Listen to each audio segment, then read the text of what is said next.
আজকে তৈরি করে দেখাবো মোরগ ঘন্ট। আসসালামু আলাইকুম, আশা করি আপনারা সবাই ভালো আছেন। আজকে দেখাবো ঝটপট করে কিভাবে আপনি একটা মাথা থাকলেই সেটা দিয়ে মোরগ ঘন্ট তৈরি করতে পারেন। খুব সহজে সেটা দেখাবো। ফার্স্টে আমি এখানে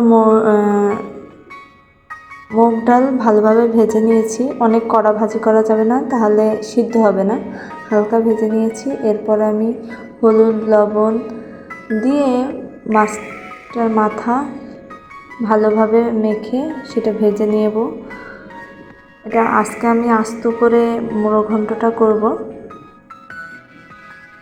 আশা করি আপনাদের ভালো লাগবে। ফার্স্টে আমি মাছটা ভালোভাবে ভেজে নেব, একটু কড়া করেই ভেজে নেব। এপিট ওপিট করে দুই পাটি আমি ভেজে নিচ্ছি।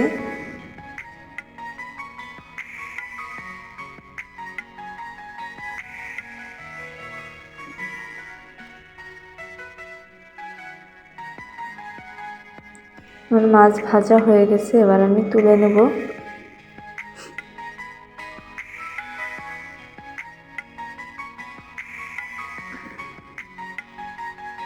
এখানে আমি এখন আরেকটু তেল দিয়ে নিয়েছি। এরপর এখানে আমি পেঁয়াজ কুচি দিয়েছি, আর একটা তেজপাতা ছিঁড়ে দিয়েছি, আর এখানে একটা দারচিনি, দুইটা এলাচ, দুইটা লবঙ্গ এটা আমি দিয়ে দিয়েছি। এরপর একটু পানি দিয়ে দিলাম, একটু কষিয়ে নিচ্ছি। যখন পেঁয়াজটা একটু হালকা ব্রাউন হয়েছে তখন আমি দিয়ে দিয়েছি পানি। তারপর একটু পেঁয়াজ বাটা, একটু রসুন বাটা, একটু আদা বাটা দিয়ে দেব। তারপর একটু জিরা গুঁড়া, একটু হলুদ গুঁড়া, তারপর একটু ঝালের গুঁড়া, লবণ,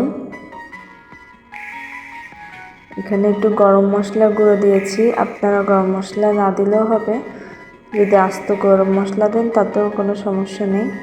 এরপর আমি একটু পানি দিয়ে মশলাটা ভালোভাবে কষিয়ে নিয়েছি। এর মধ্যে এখন আমি ভেজে রাখা মুগ ডালটা দিয়ে দেব, দিয়ে ভালোভাবে কষিয়ে নেব।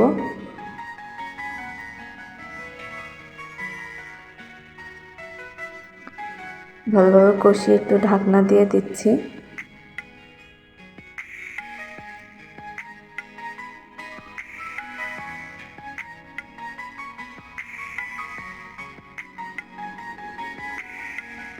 ঢাকনাটা তুলে এবার আমি পানি দিয়ে দেব সিদ্ধ হওয়ার মতো।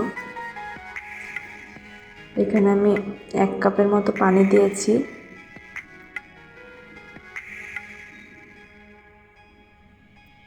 পানিটা যখন বলক উঠে গেছে তখন আমি ভাজা মাছের মাথাটা দিয়ে দেব।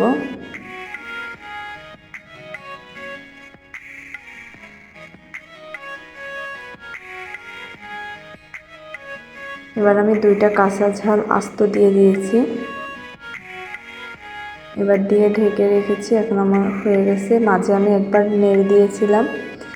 এবার আমি সুন্দরভাবে পরিবেশন করে নেব।